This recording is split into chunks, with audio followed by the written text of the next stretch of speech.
I'm Emma Jones, Head of Insight at Metro Charity, and I'm delighted to welcome you to a special live edition of our Equalities Podcast to mark Human Rights Day today on the 10th of December.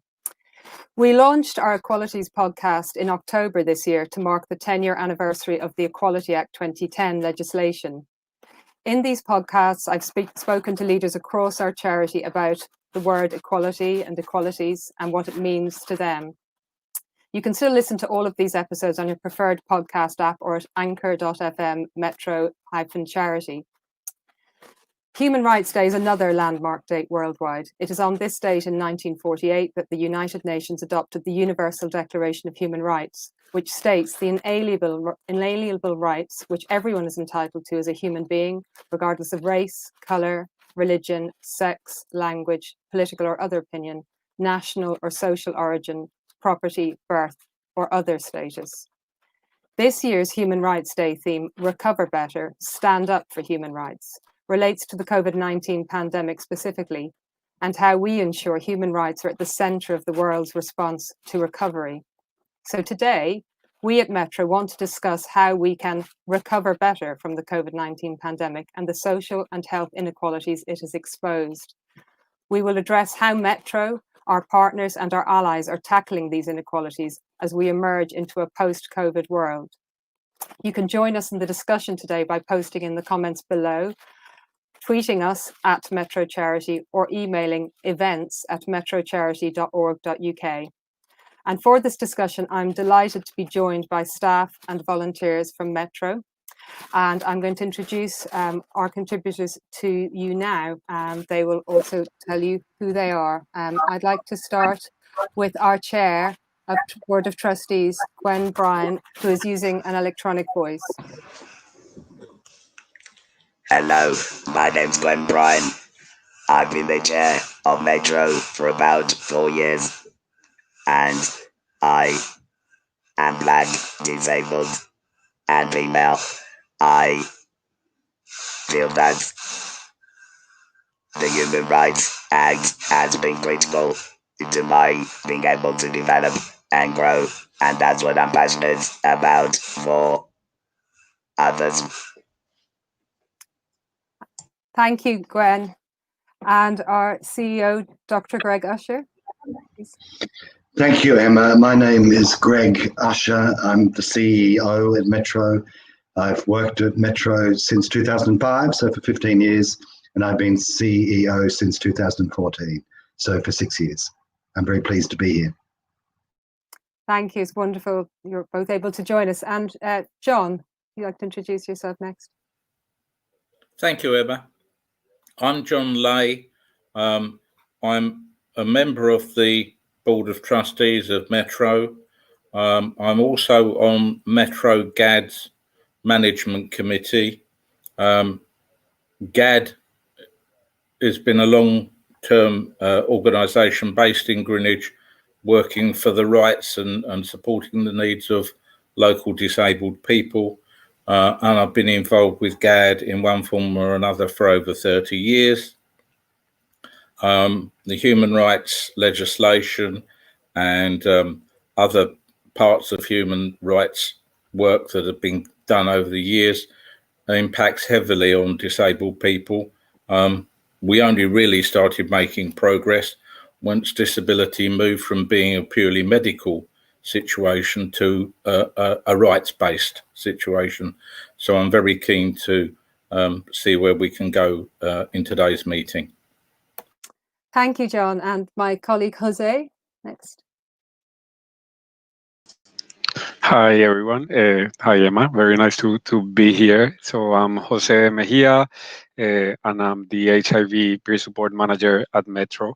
And yeah, I oversee most of our peer support services, supporting people living with HIV through different sort of aspects of their life that somehow might be related or are related to human rights or to the rights of people living with HIV. And that's pretty much me. I'm a gay man myself. I live with HIV myself, and I'm from Latin America. Thank you so much, Jose. And last but certainly not least, Barbara, would you introduce yourself? I think we're muted. Oh, I'm off mute. Can you unmute me? I think you're live now. Thank you, Barbara. Ah, great. Okay. Yeah, my name's Barbara Gray, and I am a trustee of Metro Charity, and I'm also on the management committee of Metro Valve, which is based in Lewisham. I am CEO of a social enterprise that inspires communities, particularly marginalised communities, to make change happen, and also doing a lot of advisory work on BAME health and equalities. And personally, I'm one of those members of the Windrush generation that people talk about a lot lately. Wonderful. Thank you all. It's a real privilege to be speaking with you all today on Human Rights Day about these issues. I've got three questions that we're going to move through. I'm going to start with the first one and move to each of you in turn. So thinking of this theme of recover better for this year's Human Rights Day, it suggests some form of damage, of injury that's happened. And I wanted your reflections really on what damage you feel that COVID-19 has inflicted on equalities and on equity, both from your lived experience and in relation to the service areas that relate to your contribution to Metro's work. Can I start with you, Greg? Yeah, no, of course. Thank you. I think it's a really lovely question. And I think the metaphors and words you've used in it about damage inflicted as a result of this year that we've been through and the recovery and recovering better are really apt sorts of language and metaphors to be using. I've thought long and hard about this over the week and been thinking about what if I tried to really pinpoint what the damage is for me, for my relationship, for the charity, for our workplace, and generally across communities in which we work. There's something for me about isolation, which is very powerful. I think the way in which we have been necessarily isolated from each other, the way in which we've been isolated from our workplace, from our peers and colleagues, from the people who use our services, and the way in which we've sort of been isolated because of the technology from the sort of face-to-face sharing of passion and commitment around what we believe and what we work for in terms of equalities. I think that isolation has had a very significant impact on what we've been able to achieve, and recovering from that next year will be complex. Because coming with isolation, I think for me, what I've experienced is this sense of internalization. There's a sense in which some of my fears and anxieties have risen to the surface as a result of some of the uncertainties related to lockdown and isolation and quarantine and all of that new language we've had to imbibe. But that internalization as we move forward into next year and the years after has to be about the externalization.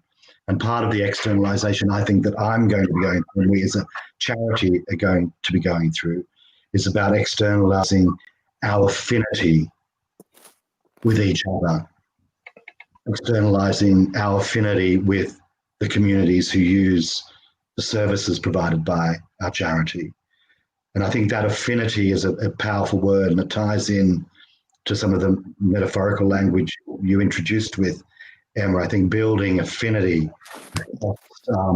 people with protected characteristics, and exploring and developing the power of intersectional affinity is going to be a really important development for us into 2021 and 2022. Thank you, Greg. That's so rich, so much to think about. Barbara, could you follow on from Greg in terms of the damage and equalities and equity from COVID that you've experienced and see in your communities? Okay, I mean, from lived experience, it's been pretty traumatic, I'd have to say. I'm aware of the extent of the BAME health inequalities, and could pinpoint it down to saying that African people of African heritage, Caribbean heritage, and Bangladesh heritage were always the people that had poorer health outcomes, and I'm very clear about the impact of the wider determinants of health, that impact on that, which is the work that I've been doing really focused way for the last 3 to 4 years. So when I heard that the pandemic and the chances of attracting the COVID-19 virus was affecting people with these comorbidities, which is the clinical term, I became very anxious about it because, as I say, I'm of Caribbean heritage. I'm of that age when I'm high risk, and just being of Caribbean heritage means that I'm, 50% more times likely to get the virus, and the men in my family were 50% more likely to die of the virus. So it was pretty scary, and still is scary because we have the virus that lives with us. And of course, I'm part of those communities that are in the protected characteristics. So everybody I knew around me had lost somebody, had somebody in hospital, and you were just hearing about deaths, and everybody was really scared. So, and at that time, you just realized when things happen where there's a pandemic or there's a national or international focus around one thing, that how automatically you do find yourself on the margins, and having to think about how you can be back in the mainstream to be informing and to be shaping and involved in what's being done. Perspectives in relation to Metro. Well, I know Metro is focused on equality and equity, and I think it's something that's right at the heart of what the organisation does, and it's taking its responsibility, I think, quite seriously in light of the Black Lives Matters, around looking at systems and processes and what are the elements of those that could, do with changing or revisiting in order that, we have 21st century systems that prevent this kind of exclusion, and also reducing the risk and improving the resilience of the communities that were impacted most by COVID. Thank you, Barbara. I think it's really important in what you're saying, that sense of COVID also still being with us. We're talking about recover better, but we're certainly not out of the woods, and I hear your anxieties. John, would you be able to add your thoughts on that question? Yeah, thank you, Emma. One of the things that I'm acutely aware of is that, and in no way, Barbara, am I diminishing what you said at all, but disability, of course, does not discriminate. And whilst people talk about underlying health conditions, 9 times out of 10, those people are actually disabled people. So the March to July ONS figures for this year show that 59% of all COVID deaths were actually disabled people, even though the disabled people as a share of the population of the UK is only 16%. So the disabled community across the UK has taken an enormous hit in terms of people passing because of COVID. Of course, disabled people have also been shielding or hiding, in many cases absolutely terrified of the possibility of catching this disease, because so many disabled people do have other difficulties with their immune system, their breathing, their mobility, whatever. So it's been a huge impact on the disabled community.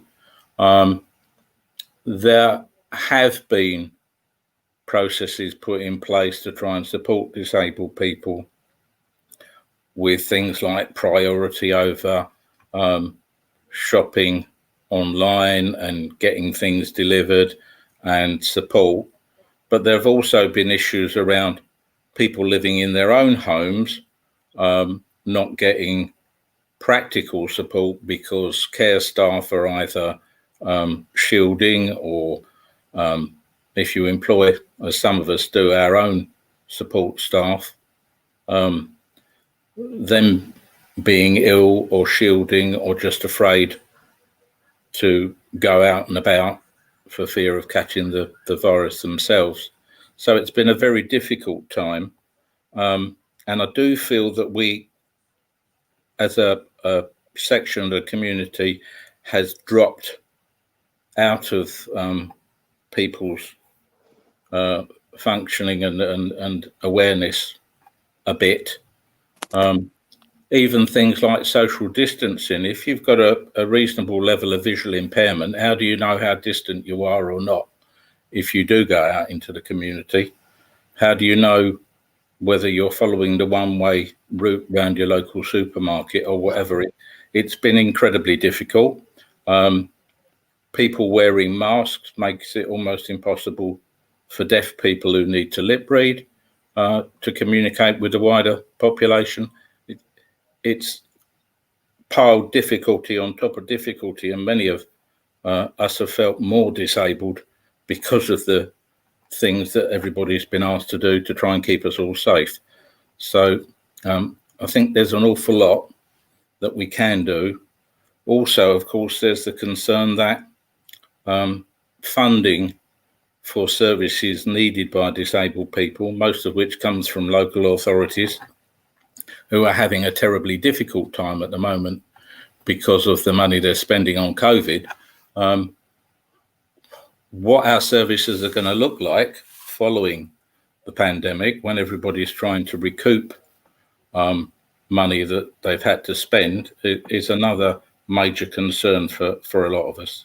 So there's a lot to get our heads around. Thank you, John. There's a huge amount to consider there. I know with obviously the Metro service that we run in Metro and supporting disabled people in Greenwich, it's absolutely critical. Gwen, can we hear your thoughts next, please? I agree with what John and Barbara have said. I also think about the impact in terms of legislation and the massive change that has had. So lots of disabled people who went to hospital with COVID have had DNR, do not resuscitate, put on their files without consultation because of the high risk. We have changes in legislation on how we treat all service user groups, children and adults, and some of those I don't see reverting back. So our ability to access services is going to be dramatically curtailed because of the way that the legislation is currently written, and the risk levels for those needing support post-COVID is going to be a lot higher. So individually, I'm concerned as a service user, but I'm equally concerned for those I work with. I teach social work students. I am part of a charity that is promoting equality, and the current legislation has put dramatic restrictions on that. Thank you, Gwen. Again, huge amounts to consider in your response. Jose, in terms of your own lived experience and your work at Metro, how do you respond to that question about damage on equalities and equity?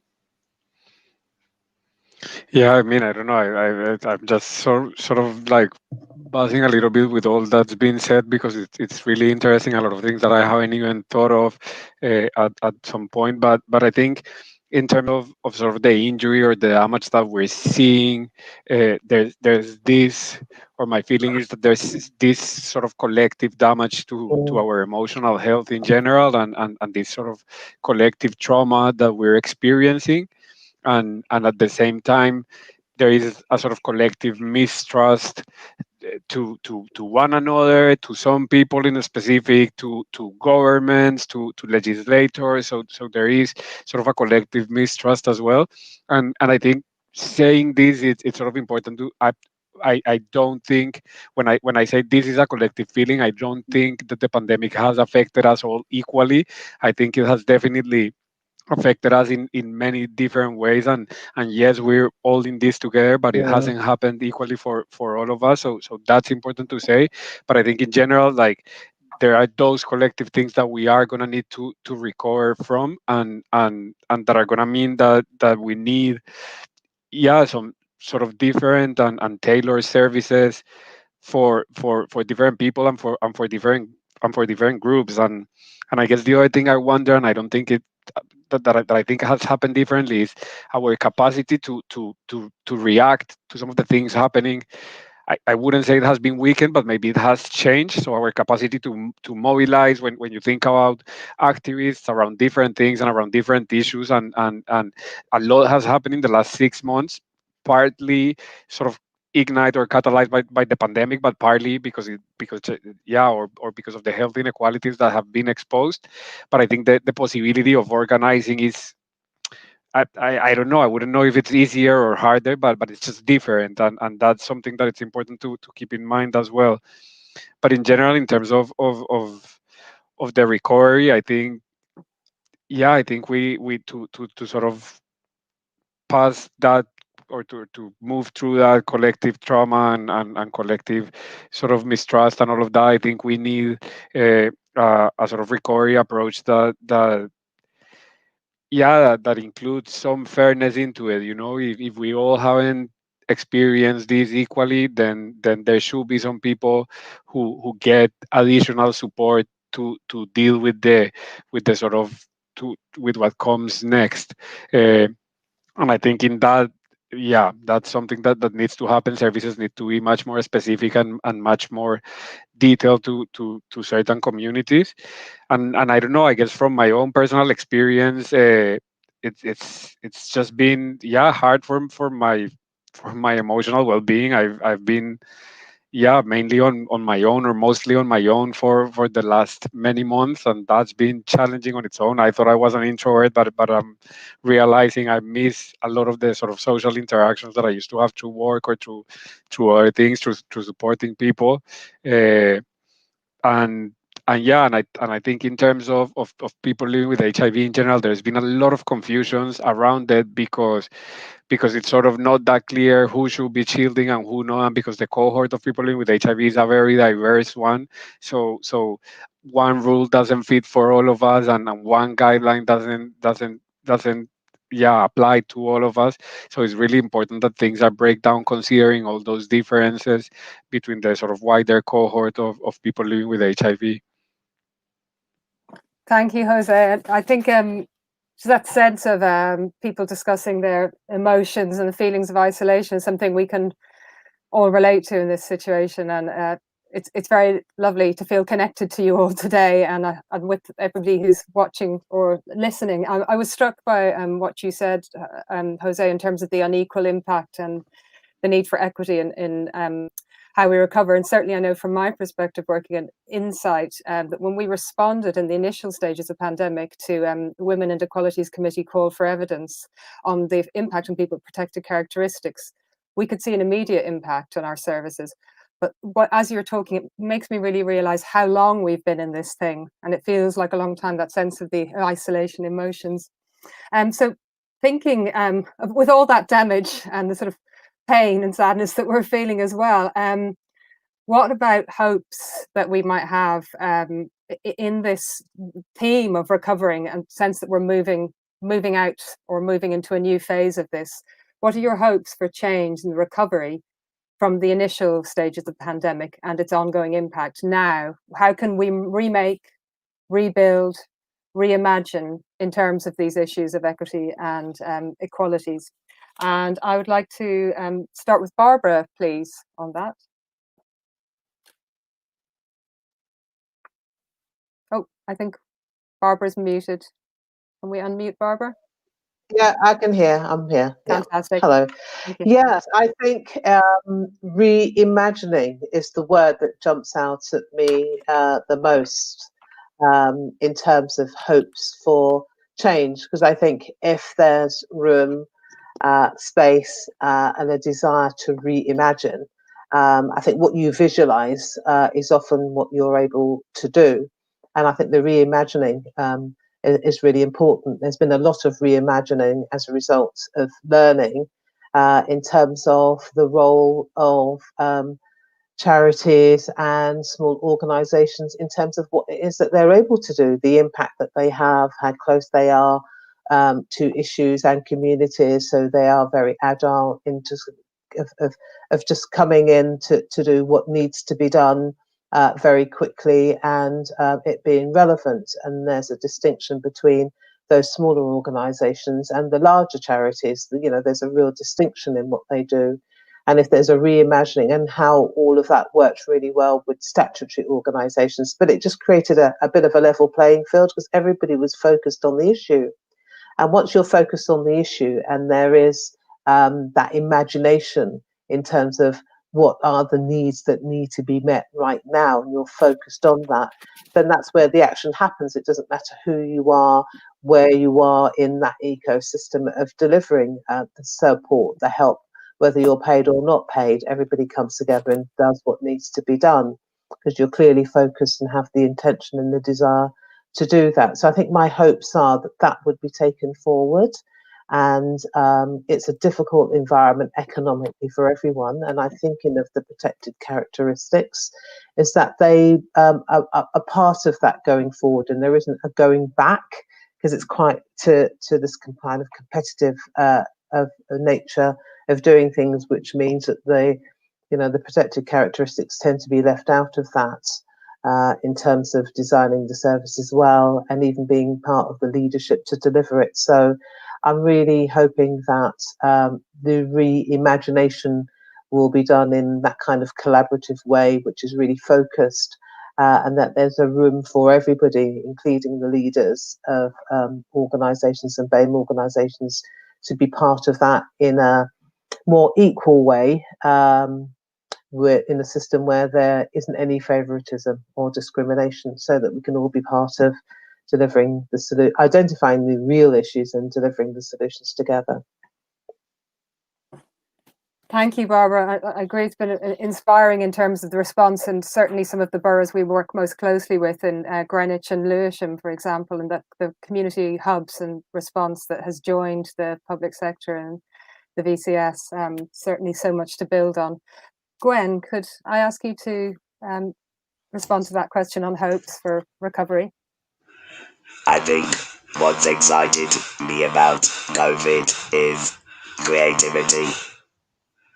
We have all had to learn new ways of doing things. And what I'm seeing in the news is how creative people are being at problem solving because they have more time to think about new ways. For example, having a phone that tells blind people social distancing. I think that's going to be excellent for the future.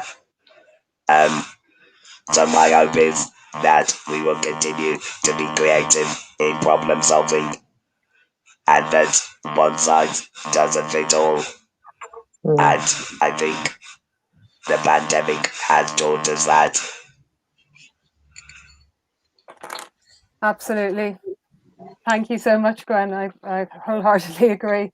Jose, could you add, please, to Gwen's comment? Yeah.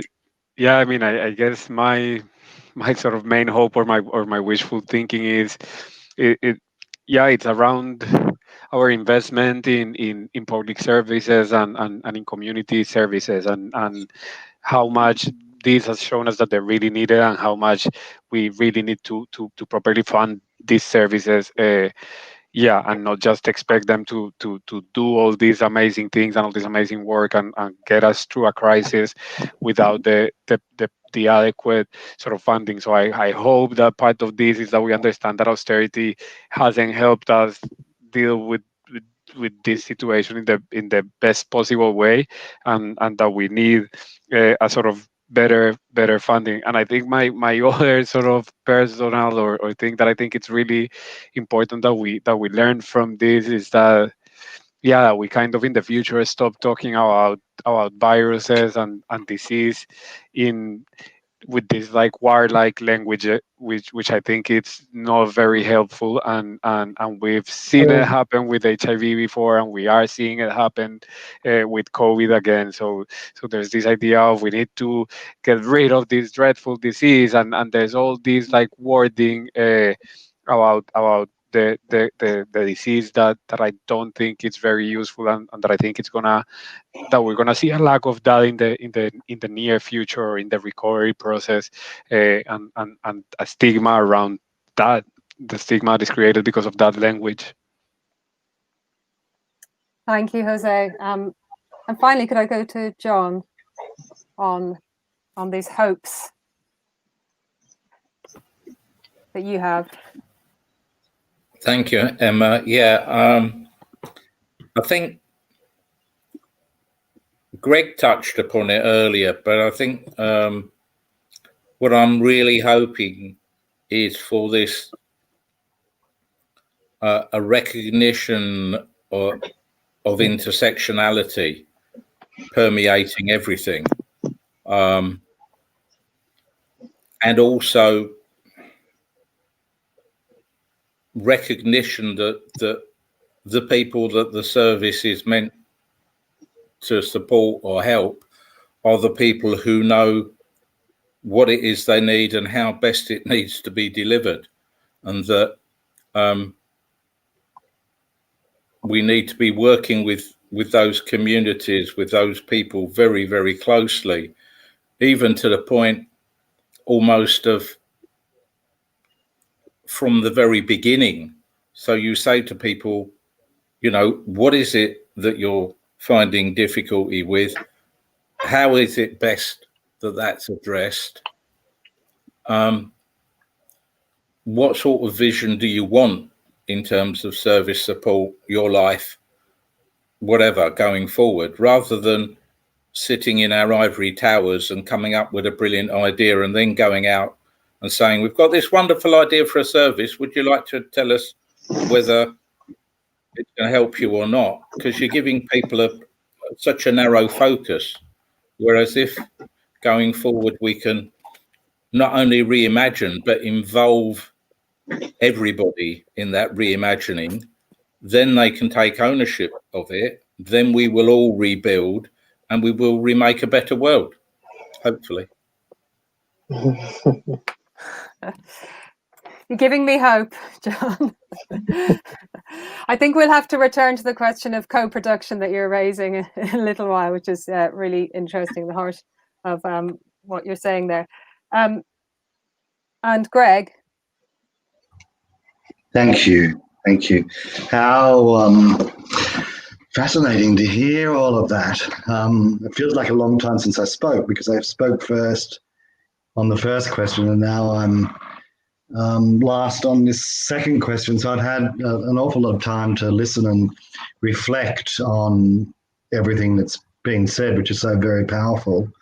And I want to address this question about hope into the future in four ways. The first is internally, I think, and some of the language which Emma's already reflected on that we all used in response to the question were really very powerful words around anxiety, terror, anger, isolation, trauma, distrust, and fear.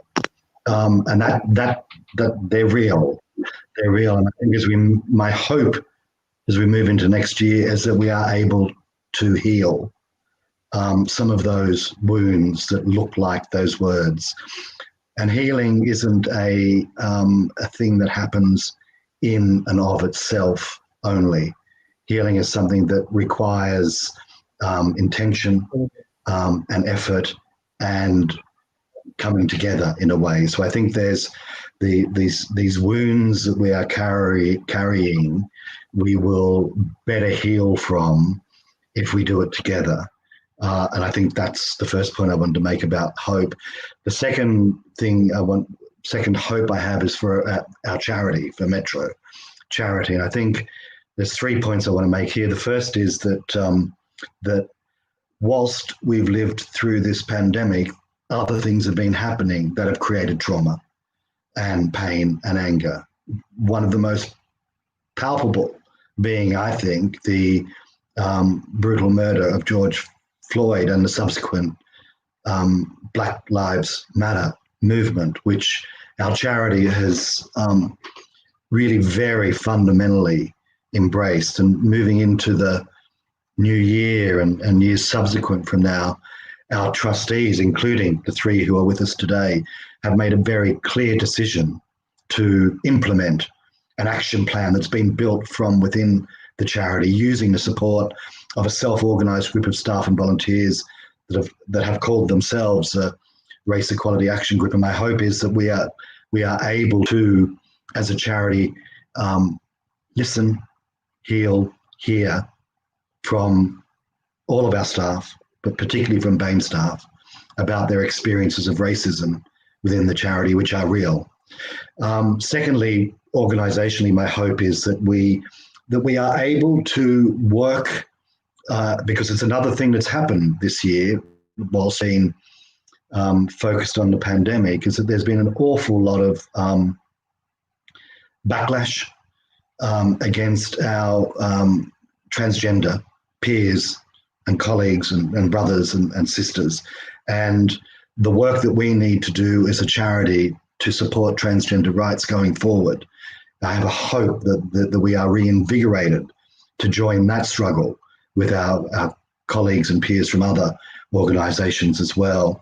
And finally, I think that this year has given all of our trustees and all our staff and volunteers an opportunity to reimagine our current strategic plans. We have a plan that takes us through to 2023, and it's really clear about what we want to achieve, what our vision and mission and what our values are based on. But the opportunity to use this moment as we move into next year to see whether this strategic direction, these strategic objectives we've set, are still fundamental in the context of race equality, in the context of the pandemic, in the context of transgender rights and other things, then that's going to be a really hopeful discussion, I think.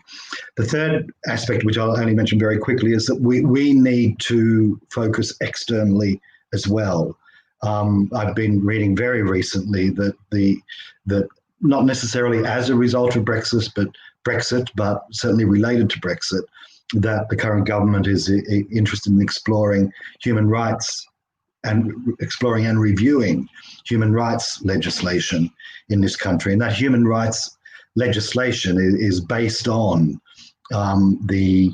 what Emma referred to before, there's the Universal Declaration on Human Rights, but also what the UK has signed up to in terms of the International Convention on Human Rights. And I think John has referred to this and is acutely aware of it, but that legal instrument the Human Rights Act has been responsible for a great deal of change across a great many protected characteristics.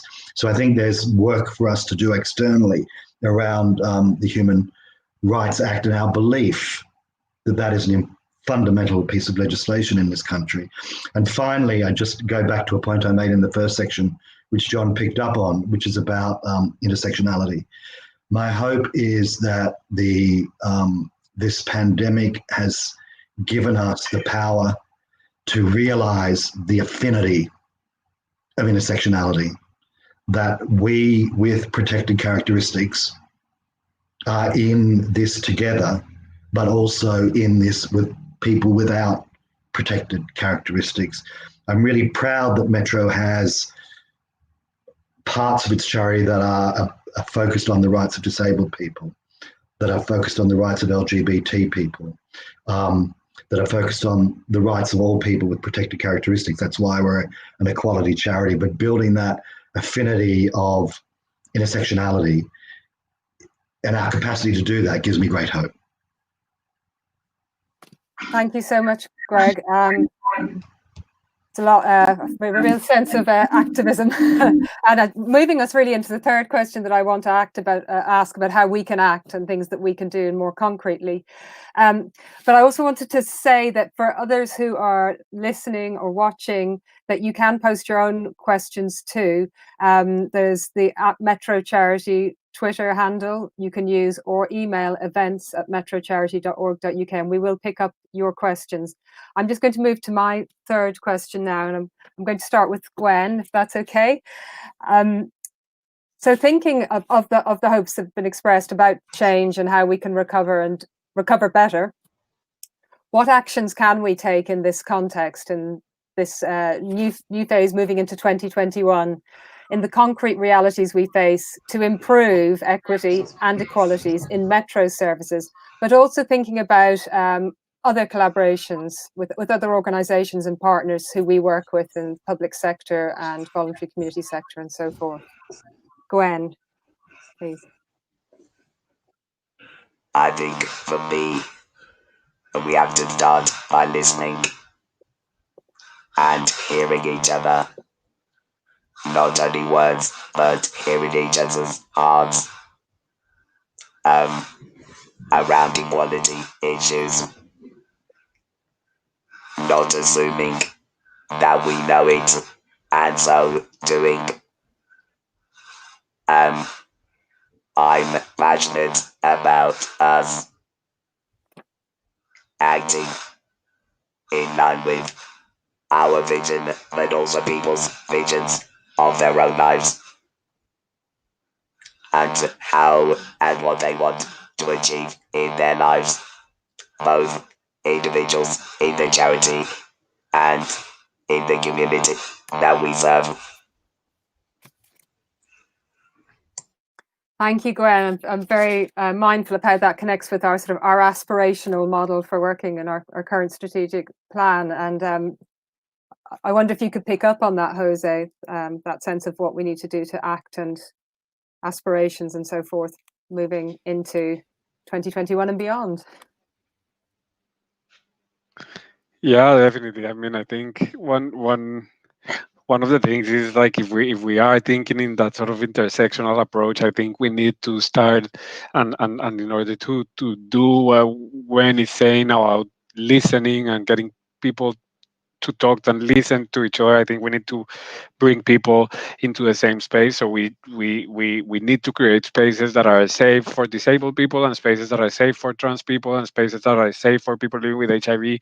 But we also need to bring them all together in spaces in which they can discuss what services could look like, or how services could change and improve, because there's many of us who are just more than one thing, and who feed into many of these sort of categories. And yeah, definitely, I think this idea of working with people, having services that are by us and for us, and yeah, making sure that we're not just that in the process of innovating, we're taking into consideration what is really needed. We're not just inventing new things, but we are listening to people's needs, and we are bringing them together. I think for me,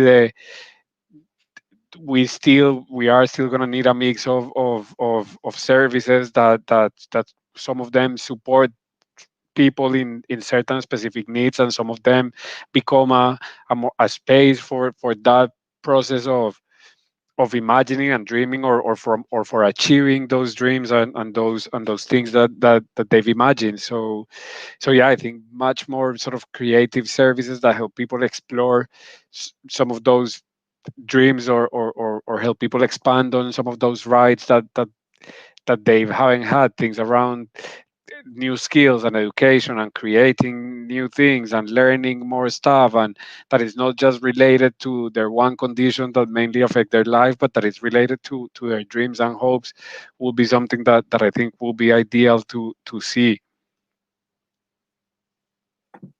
Thank you, Jose. John, could you go next, please?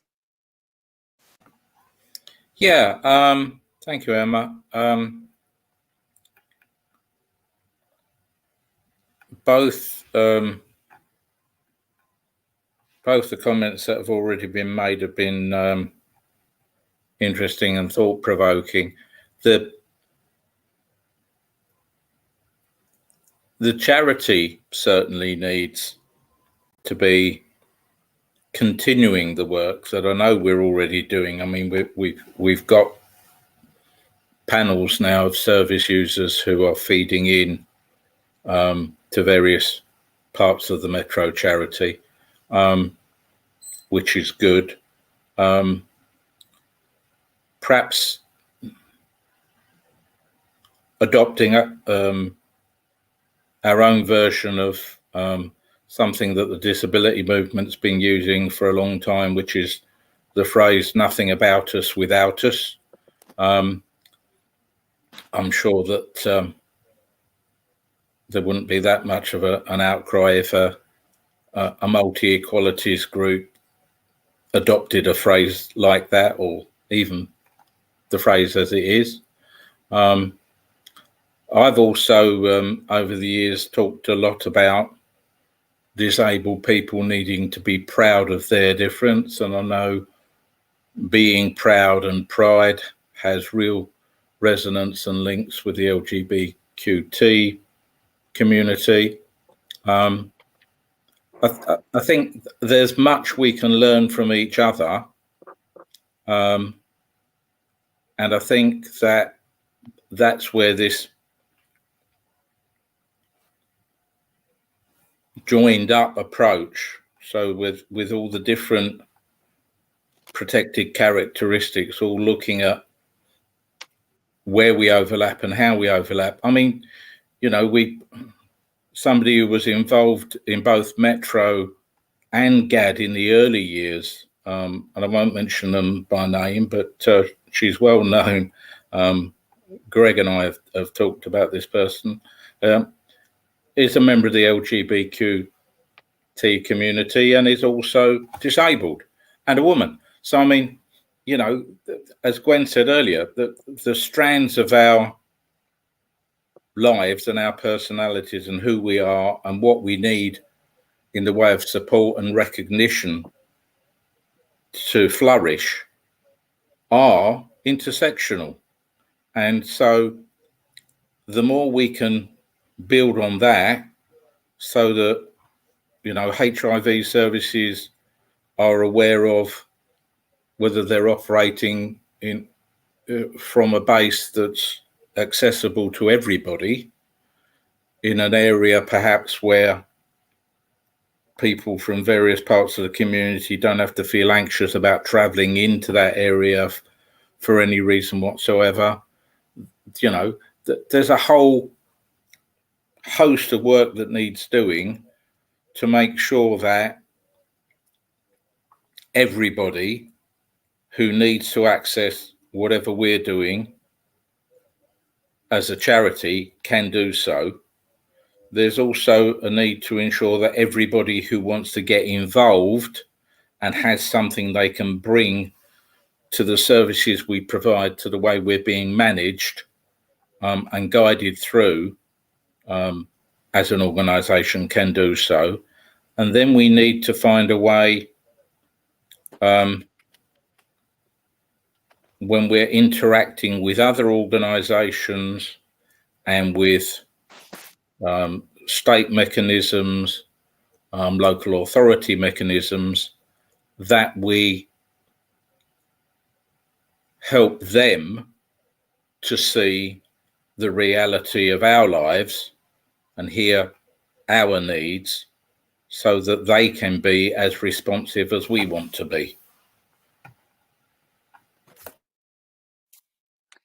huge amount in what you said there. I have to say, I was really thinking when you were talking about the pride connection and just of Metro's strapline of embracing difference, just the importance of obviously across all the parts of our charity, but embracing, but also celebrating that difference. I think it's a really fantastic message. Thank you, John.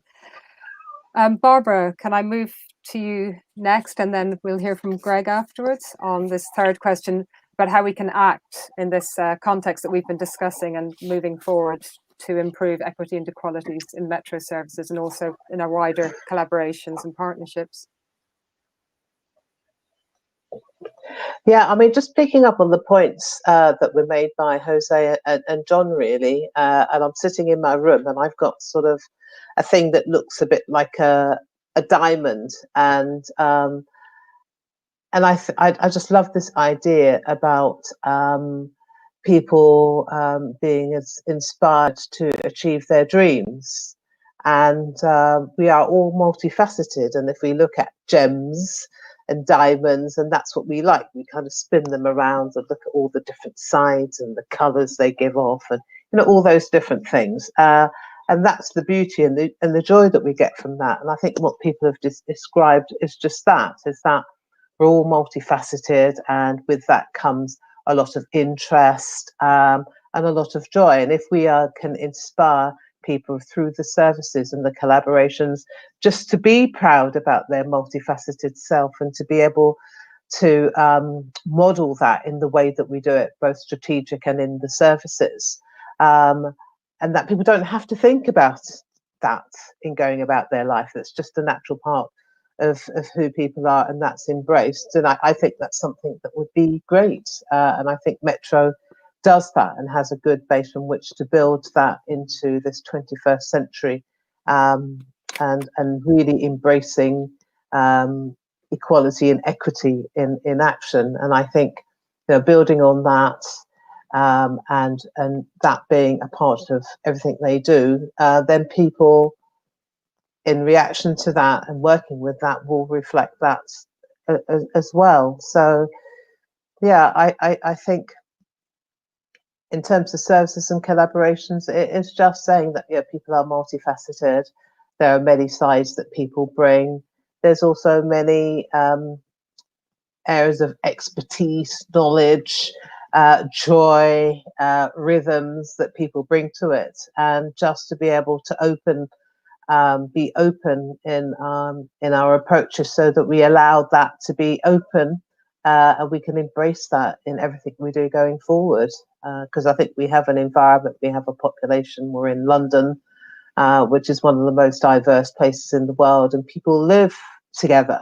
And we enjoy, the joy of London is embracing the difference, the multifaceted sides that there are within our communities and our city. So I think, Metro is well placed to kind of bring that to life, really, and enable other people to bring that to life as well. Thank you, Barbara. Lovely images. I have this image now of a giant disco ball for some reason hanging with alongside your diamond. It's really lovely to imagine all those colours and facets and sparkly things. Greg, moving on to you. Thank you, Emma. Thank you all. It's so inspiring to hear this and to know that we all sat here, and the people behind the scenes are part of this Metro, this charity, this family, this group that has this diversity and this difference and these strengths and these values and these ideas about how we go forward. And I think, how can we act in this context? We can act safely. We can act patiently. We can act slowly. We can do all of that, but we can also act fiercely, and we can act boldly, and we can act collaboratively, and we'll choose our time when we do those things, when we choose to act in those sorts of ways. This year, we have acted carefully, and we've acted patiently, and we've acted safely. to ensure that, and this was the overriding concern of our trustees, that our volunteers, that our staff, that our service users were held in the highest regard and held safely throughout this year. And I believe we've done that. And we will continue to do that next year. But as we move into this next phase, then we can temper that patience and that slowness and that safety. We can temper that with the fierceness that we know we've all got, the fierceness that we know we've got as advocates, and the boldness that we know we've got as collaborators and as a charity to work broadly and widely with a range of partners. So I think that's how we can act in all those sorts of ways, and choosing our time to act in whatever way is right at that particular time. But we can also act as good colleagues, we can act as good peers, we can act as good friends, and we can also act as a charity. We can act as good service providers. It's what we do. We see and support tens of thousands of people every year. And in some of our services, we've seen more this year because we've been providing services virtually.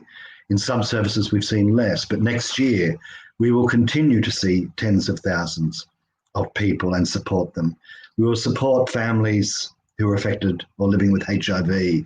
We'll support young LGBT people and older LGBT people.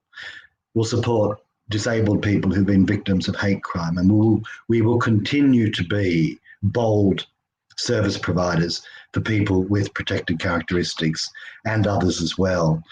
We'll also act as funders. So this year we've been provided with funding by Comic Relief to work across the UK to support LGBT organisations that are doing it tough in relation to COVID. So we have a pot of money which we are currently distributing to those organisations across all 4 nations, so they're better able to respond. And next year we will continue to act in that sort of way with pots of money that we are able to provide to others to ensure they're able to act boldly as well.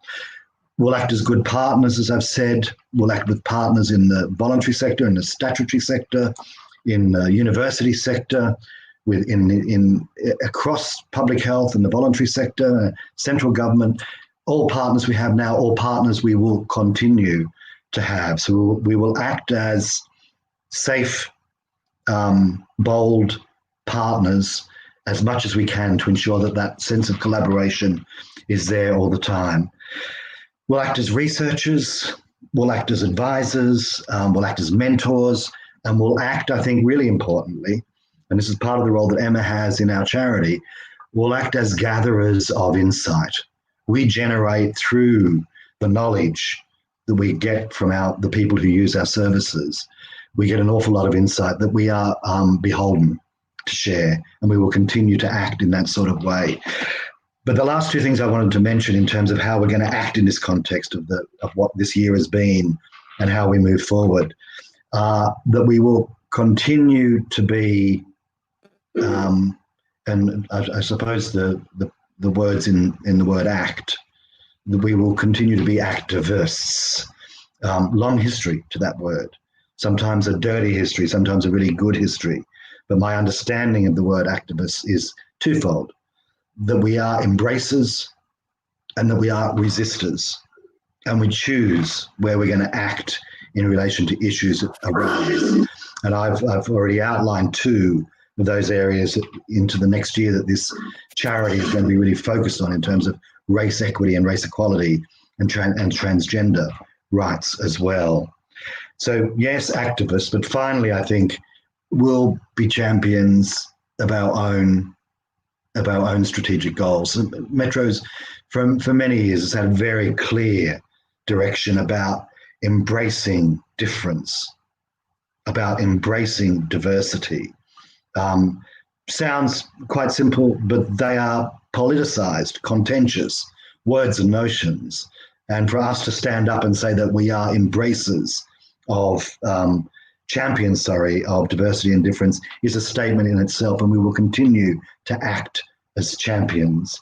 And finally, we will push forward as we go into the years ahead, the values that underpin all of the work we do, and they're really clearly laid out in terms of innovation and insight and integrity and investment, and that's where we'll continue to focus our energies.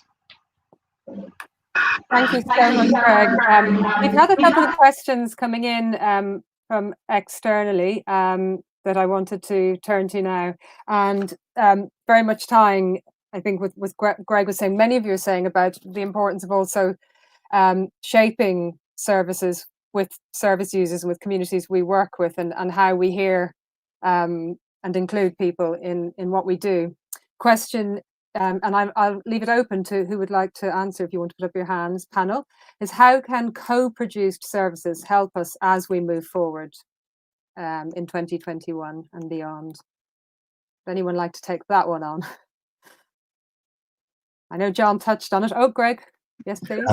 I'm happy to have, I'm sure everyone's got something to say, but just as a first go at this, I think that a really good example of a co-produced service that Metro leads and is involved in is what we call our Connecting Communities Alliance.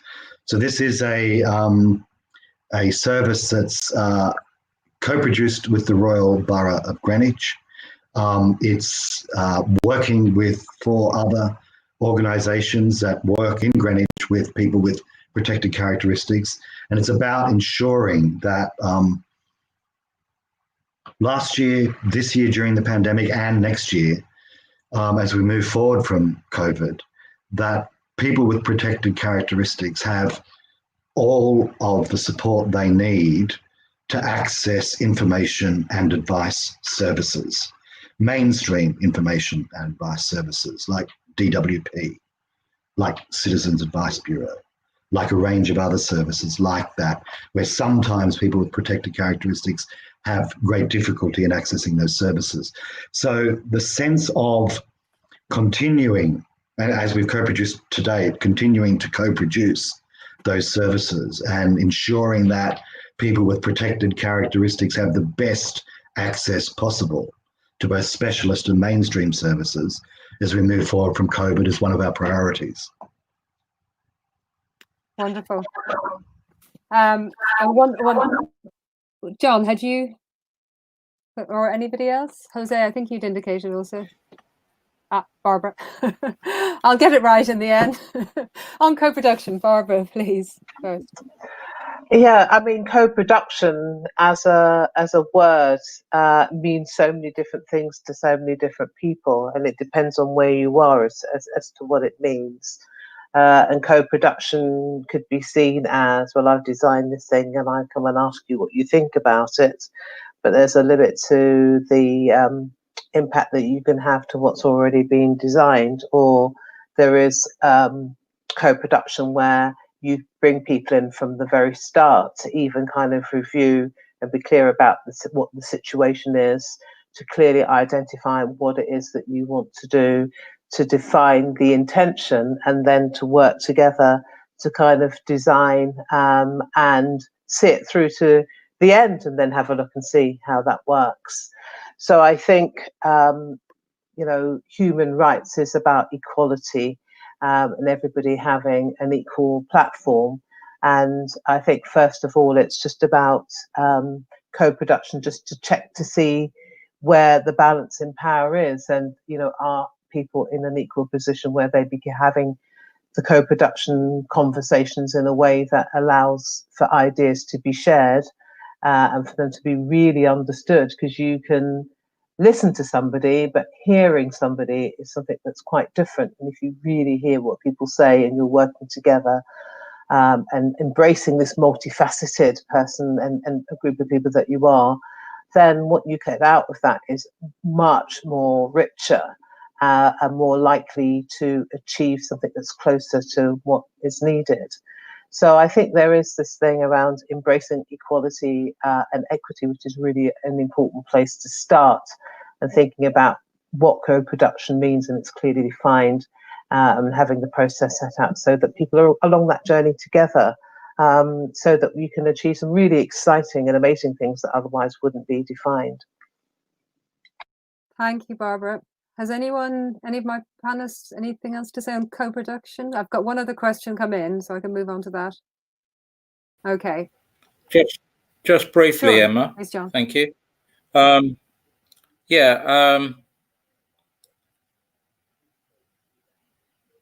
its history, GAD has worked very closely with the Greenwich Borough in the past, and some of the things that a lot of disabled people now take for granted, things like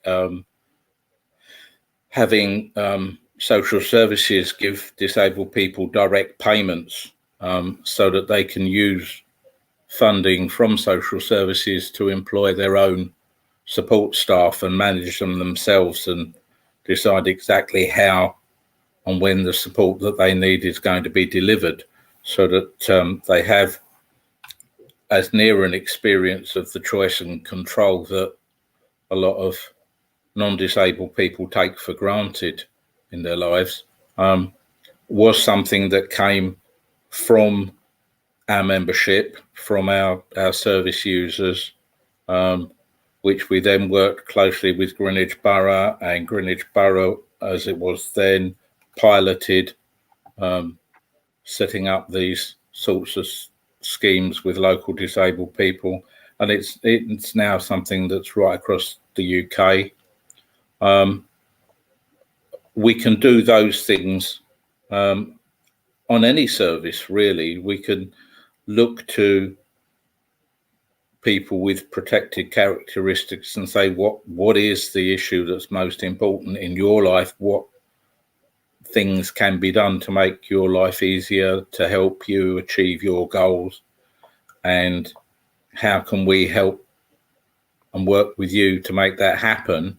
And how can we then reach out to those who have the power to fund, support, turn those dreams into a reality? That is real co-production, and there's no reason why it can't happen in every aspect of people's lives. Anyone who, is responsible for having some input into people's health and well-being can approach providing that support from a co-production basis, and that's something that I'm very keen to see happening much more. Thank you, John. Greg, yes, please. Can we unmute Greg? Oh, sorry. No, not you.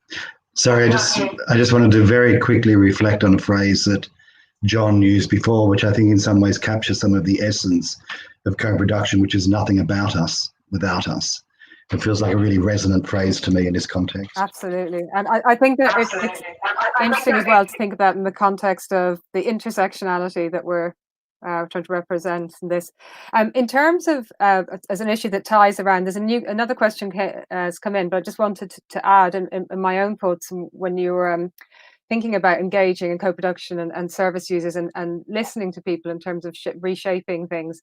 There is a big theme that's come through this year, certainly on the insight work I've been doing and fundraising around digital exclusion. And I just wanted to tie it really to the question that's come in, which is, what role has technology played in the pandemic? And thinking also, I think tying to that, what are the implications for that moving forward, I suppose, in terms of some of the things we've been discussing about equity and equalities just now. Quite a lot there. What role has technology played? Let me keep it simple. We've got Jose and then Gwen. I was going to say something. I was going to say that it's kind of very interesting because somehow, well, technology has helped us blur a few lines in terms of there's no geographical sort of boundaries anymore, or they're not as strict as they were when we were providing face-to-face services. So in terms of service provision, they help us blur some lines that might then facilitate a process of co-production. Technology has also made us think more creatively, like go sort of out of our usual ways of the way in which we used to deliver service to think, okay, wait a minute, this is a whole different sort of realm. How are we gonna facilitate this interaction or deliver this work or provide this information in this sort of new way? So through that creative process and through that creative thinking that technology is making us do, we'll be able to start thinking of how to apply those to the co-production process. So yeah, I think ideally it also facilitates that process of listening and of being in a space, or facilitates it, not with everyone, again, because we know and we understand there's a lot of sort of uh, uh, digital exclusion, but with the people that we are managing to engage online, we have that easier way to connect and to gather information and insight about what they need and what they want, because we don't know exactly what they need and what they want. So we need them to tell us what they need and what they want, and we need to design those services with them. And I think technology somehow facilitates that process, again with its own challenges. Fantastic. And but yeah. Gwen, I believe you. Yes, please. I think technology has given us an open door. Before, we were restricted to small communities, and now technology means children can communicate, and older people. My 90-year-old grandmother, my 90-year-old aunt is able to communicate and engage with church services online, which she would never have been able to do before. It's meant that we can be a lot more creative, and it's meant that we can engage with people who we wouldn't ordinarily engage with. The deaf are able to use Zoom and communicate by typing on a screen. So we've broken down a lot of barriers. Even though there have been some barriers created, we've broken down a lot. Thank you, Gwen. Would anyone like to add to that? Yes, Greg. Quickly, I think, because I haven't properly thought it. I haven't properly thought it through, but I think it goes back to the very first question about that interiority, that the lack of human connection and intimacy has played some role in distancing. And I compare this year of this pandemic with other years of an earlier pandemic. I lived through the HIV and AIDS pandemic in the mid-80s in Australia, and the role that technology played there in that pandemic was, well, there was no Facebook, and there was no Twitter, and there was no Zoom, and the way in which we were active about responding to that pandemic was really intimate. It was about demonstrations. It was about developing HIV support services for people living with HIV, which were really intimate, connected sort of services.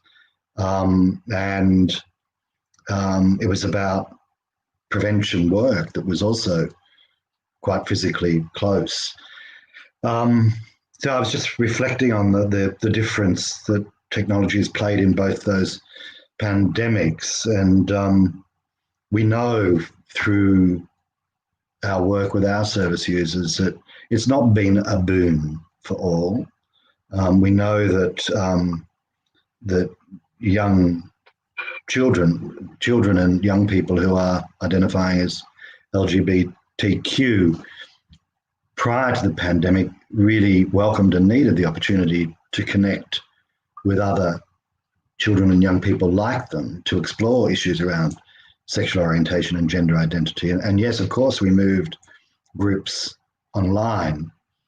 but for some of those children and young people attending those groups in unsafe environments where they live, for example, has not been possible. So their sense of isolation as a result of our technology has been increased. I think similarly, and we tried to address this, that through Metro GAD, some of the disabled people we were working with had real difficulty accessing the information and advice we provide through our support workers in Metro GAD, and we were able to secure tablets and IT support for those disabled people to be able to get those tablets and therefore access online services.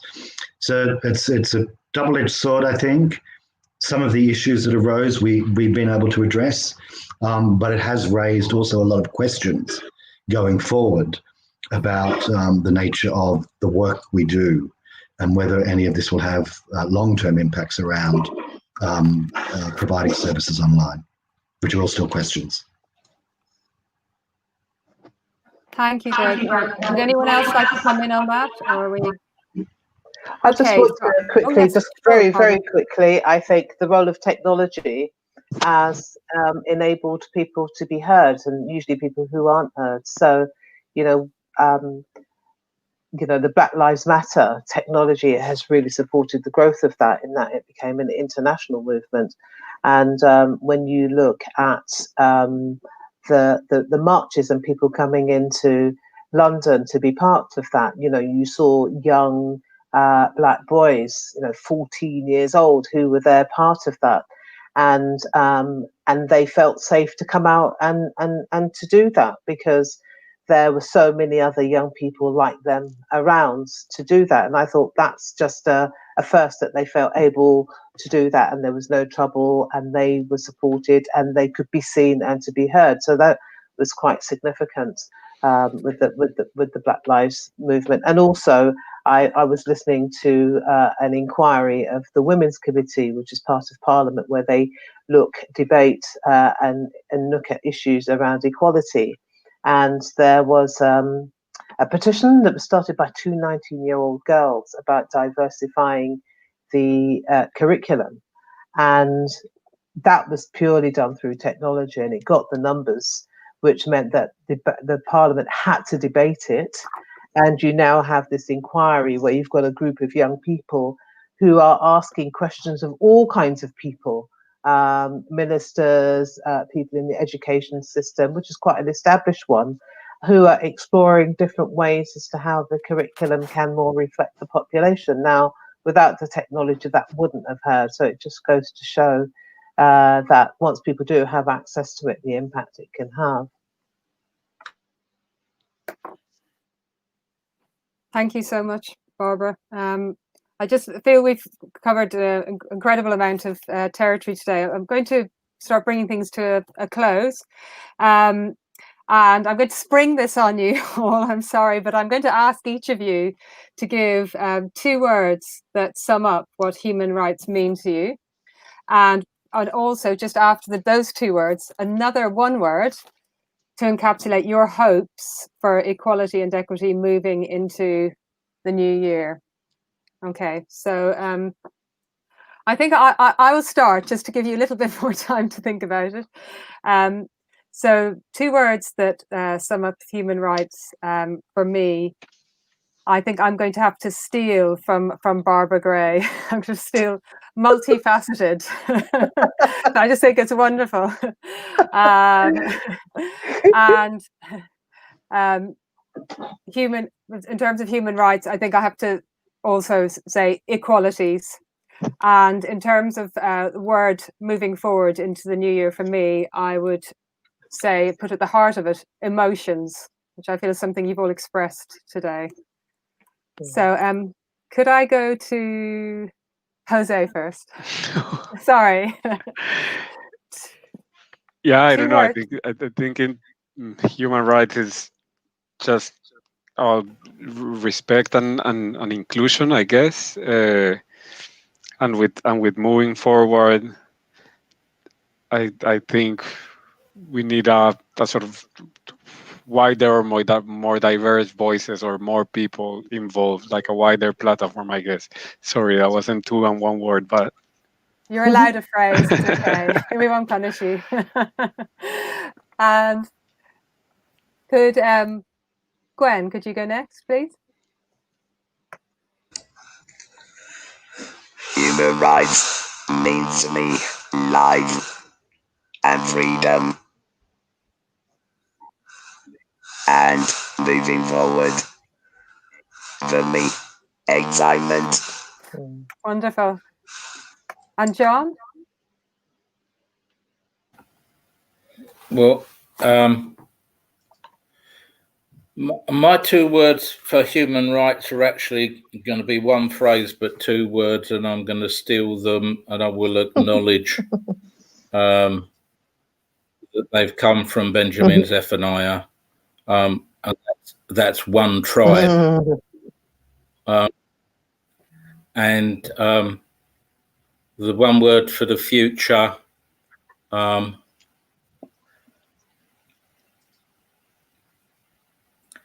think I'm going to say collectivity. Fantastic. Thank you, John. And I'm going to go to Greg and then finish with Barbara. So Greg, you're next, please. Dignity and freedom, and going forward, healing. Thank you so much. And Barbara? So my two words for are people and fair, and going forward, my word is reimagining. Wonderful. Well, I would say thank you to all of you for taking part and giving your time as staff and volunteers, trustees with Metro. And thank you to everyone who's also joined us online, whether you're listening or watching. If you haven't listened to our other Equalities podcasts, they're available on anchor.fm/metro-charity. And you can find more out about our work, Metro Charity, and the services we provide on our website, metrocharity.org.uk. And happy Human Rights Day to everyone, to all of you, and to everyone who's with us. It's been a very, very enriching conversation. Bye. Say goodbye. thank you. Bye. Bye. Thank you.